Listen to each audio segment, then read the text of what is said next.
আমাকে কষ্ট দিয়েছেন।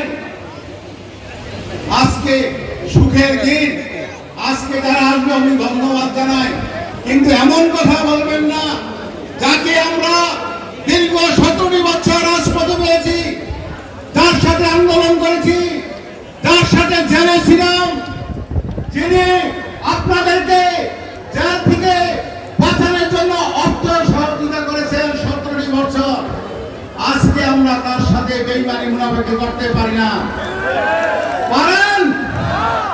আরেকটি কথা বলি, কোথায় কোন ইউনিয়নের টিভিস আমরা জানতে চাই না, আমরা জানতে চাই 10 নং লক্ষ্মীপুর ইউনিয়ন। এই ইউনিয়নের প্রত্যেকটি বাসিন্দা, প্রত্যেকটি ভোটার ভোট কেন্দ্রে গিয়ে এমন ভোট দিবেন যিনি মানুষরা এই নির্বাচন এলাকার যত জায়গায় যত ভোট পাবেন এই 10 নম্বর লক্ষ্মীপুর ইউনিয়নে যাচ্ছে।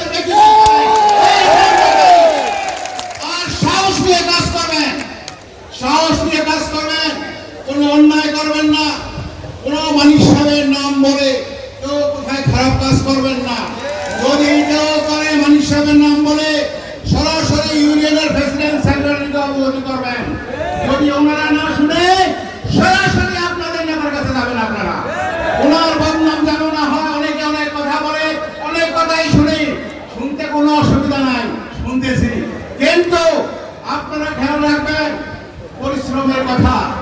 যারা কাজ করে, রাজপথে আন্দোলন সংগ্রাম করে, তাদের দোষ ভালো গুণ থাকতে পারে, আর যারা জীবনে কিছুই করে নাই সাধু, তাদের কোনো ঝুঁকি আছে বলেন? তারা কোনো ভালো? তাই আপনাদেরকে আমি বলবো, আগামী নির্বাচন সামনে, আপনারা ঐক্যবদ্ধ থাকেন। এলাকার জনগণ যারা আছেন সবাই ভোটের দিকে নজর রাখবেন। এবার নিজের ভোট নিজে দিতে হবে, এই সদরা খেয়াল রাখবেন। মানিক সাহেবের জন্য আপনারা দোয়া করবেন।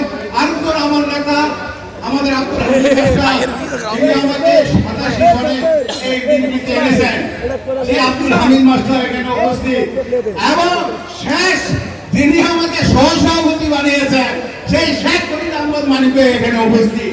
সবাইকে ধন্যবাদ জানিয়ে আমি আমার কৃতজ্ঞতা প্রকাশ করলাম এবং সবাইকে ধন্যবাদ জানাই। আসসালামু আলাইকুম।